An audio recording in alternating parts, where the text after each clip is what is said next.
Let me ask you a question. Has there ever been a piece of media that has changed your life? It can be anything, a book, a game, a video, something that has shaped or reshaped you to who you are now. I'm not expecting you to come up with an answer on the spot, but for me, the only game that comes to mind is Overwatch.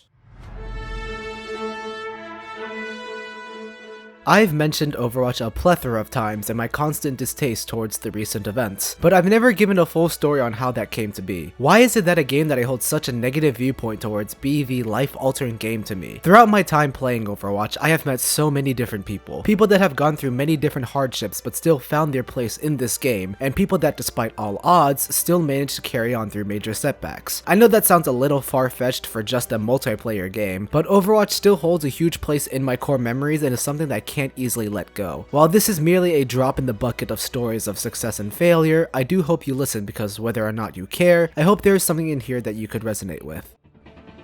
Before Overwatch, I mainly played CSGO and League of Legends. Ironically, I originally wanted to play in LCS and League, but quickly realized that is an almost impossible feat. When I saw an animation about Overwatch's beta, I was quickly interested. I started playing Overwatch at around the end of June 2016. Funnily enough, this was the origin of BananaWaffle. I apparently had an account I didn't know existed and I just started using it. I quickly adopted my go-to pick being Widowmaker. Like everybody else, I wanted to play Genji, but I was terrible at anything not hit scan, so I just stuck to that role. At the time, no one else played with me, so I was really on my own. I would play as hours and hours would go by in a snap just because the game was just that addicting. Coming from League of Legends where team fights are always a giant mess, I felt right at home in Overwatch. It was the game that made me fall in love with movement shooters in general. With the release of the first few competitive seasons, I didn't place that high. At the time, I started off in low gold, and I wasn't too into the competitive scene at the time. But with a few more seasons going by, I started to see improvement and reached high platinum. While watching Canada versus South Korea in the 2017 Overwatch World Cup, it had me on the edge of my seat for its entirety. The amount of teamwork, skill, and effort displayed for all to see was something that sparked something in me. Imagine being on stage, playing the game that you love, with and against others in order to be titled the best. This is what I wanted to achieve, and from then forth, I would make every effort to get it. By around late 2016, I was messing around with the DOVA glitch on the map in Dumbani that allowed you to fly above the skybox. I met another player named Topaz who was struggling to do this glitch, and after helping him out, he proceeded to invite me to a party where we talked about the game and climbing the competitive ladder, which led to him asking me to play ranked together. At this point, I touched diamond, going in and out with every few games, but he was only gold, so giving him some assistance wasn't much of a problem. What I found strange was how much Topaz put meaning towards his own rank on the competitive ladder, fully believing that it was the best reflection of his own skill. I was then introduced to his other friend, Pengu, at the time known as Splurgy Mergy. For the longest time, we only communicated through Overwatch's main chat, so whenever I saw them online, I'd just ask if they wanted to queue. With the rise of Discord, the three of us started a server, making it easier to see when we were available to play. I remember specifically, Pengu had an argument with Topaz about if D.Va's main weapon was hit scan or projectile, which backfired almost instantly. For the next few months, this is really all that we would do. Get on, play Overwatch, get off. That was my day-to-day. Until at some point I hit Masters, the rank before the highest. This is when the gaps between our skills started to show. There are times where my ego got the best of me and I would blame some inconsequential details for why we lost. Subsequently, for every game we lost, Topaz would blame himself as to why it was difficult for me to get back into Masters. It got to the point where he refused to play with me because he wanted to prove to himself that he can do it on his own, which was fair, but knowing the unpredictability of Overwatch, it was a Herculean task for a mere off-tank player. Was Topaz always like... I remember when we played? Like, was he always... No, Topaz was relatively chill most of the time. Right? He would flame himself. It was a habit. Remember? Yeah. It was a fucking habit. He would flame himself. He'd get pissed at himself. He'd be like, all that shit. Even up until when we stopped playing and we started playing League and shit. My further descent into Masters was the start of an even further descent into my ego. Let me tell you, when I touched Masters, it's when I started going all in on my training. I picked up various aim trainers like Aim Hero and even Aim Labs during its alpha test. When I said I played them for hours, I'm not joking. I would study maps, test strategies on my own, different routes, shoot more Ana and Lucio bots on 120% speed, and play competitive for hours on end. Looking back, I never understood how I could even play for anything longer than an hour in comp. But I was consistent enough that I thought I was ready to take the next step. I joined a pickup game and was eventually scouted by a team named Paradox. To the plain eye, joining Paradox was not the best idea. Most of the people on the team were 2 ranks lower than me except for 1, and didn't play as much as I did. But I stayed, mainly because it was my first time ever playing in a team, and I felt like it would be rude to not give it a go. I don't want to mention everyone on the team, but I will only mention the most relevant ones to the story and probably wouldn't mind me name dropping them. As time went on, my teammates would often ask me how they should do certain things, and quickly got into a pseudo-coach role. I would do my best to answer, but in reality, I didn't know shit. I was just someone who knew what to do in the moment, but I didn't have the skill to articulate my own subconscious into something that I could just tell others. Just because you're good at something doesn't mean you actually know what you're doing, and well, I learned that the hard way. For a while, we did well against players within our own combined skill level, and the longer I stayed, the more I believed that we had potential to at least play in the upper echelons of competitive. However, we were down a tank player, and sure enough, I knew just the person to add.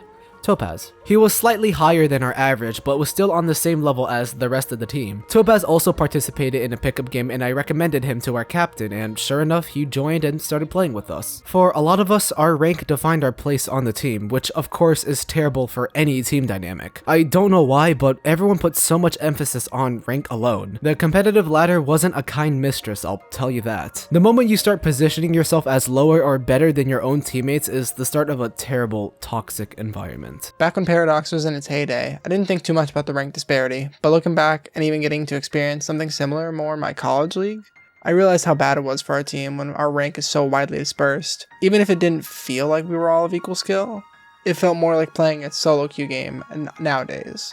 It definitely affected us how we played, and I feel like if it gave us a more negative feeling, especially if you were on the lower end of the skill ladder. Like if some of us were lower ranked, like around gold, plat, and some of us were around diamond masters, it definitely gave a lot more negative feelings because you feel like you were going to be judged and you weren't going to be as good as your other teammates.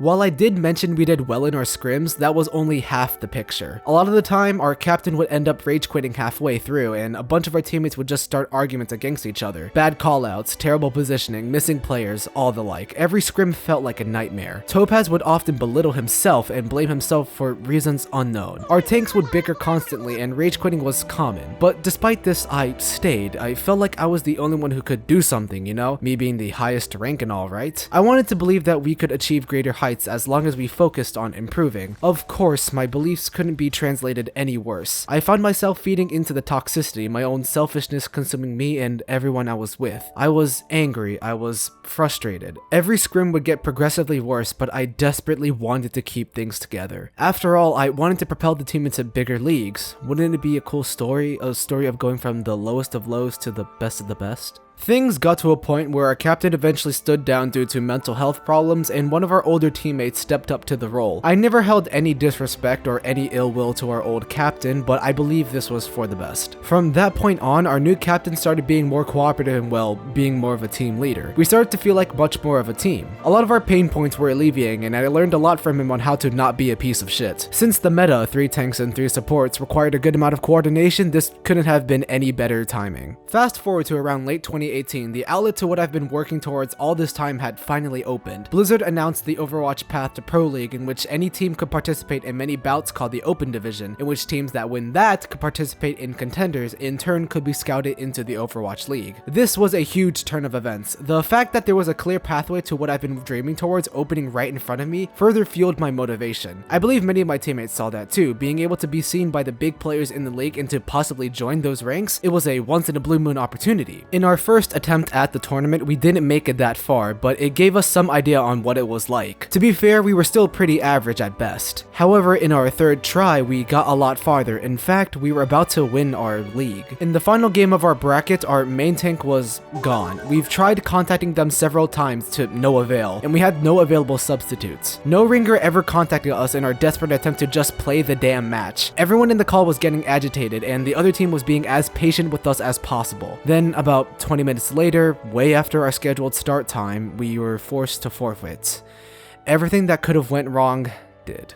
This absolutely broke me. To see the only pathway to the Pro League completely closed down on me was devastating, just because of the worst timing we could have been given. I would have been fine if we just played the match and lost. I vented out my anger to pretty much everyone on the team, and of course, this wasn't even their fault. I hate to admit it, but it was probably the most immature thing I could have done, and I was a very whiny bitch to be honest. My ambition, my dream, so to speak, all came crumbling down one by one after that. I stopped participating much in scrims and ignored almost everybody. I think on a subconscious level, I gave up on trying not just because of what happened, but also the state of the game. The 3 tanks, 3 supports meta lasted for ironically 3 seasons, and I was at my wit's end. Brigitte was virtually untouched while she wreaked havoc in every game possible. Topaz thrived in the tank role, but I couldn't even play the characters I wanted to play. I was forced onto the tank role because nothing else was viable and I despised every second I played it. It was either the broken Brigitte or the supporting Zarya. I mentioned that with our new captain, the cooperation in our team improved, but I never said our toxicity went away. Every scrim was never really a practice session, but a test of whether or not today was the day it was all over. The fact that we were so focused on winning was one of our biggest weak points, but we never got over it. Our main tank player was well known for throwing major fits over pretty much any inconvenience, and if you're listening to this, Aka, you know that too. And our flex player wasn't the best mentally, so often, even after the first game, motivation and morale was at the lowest possible. We had an incident, so to speak, where one of our players posted that they reached a higher rank than Topaz, to be seen when I asked him directly about it as a standard of failure, completely set him off and caused more tension between everybody. A few weeks after our open division incident and with what seemed to be like the start of a deteriorating game,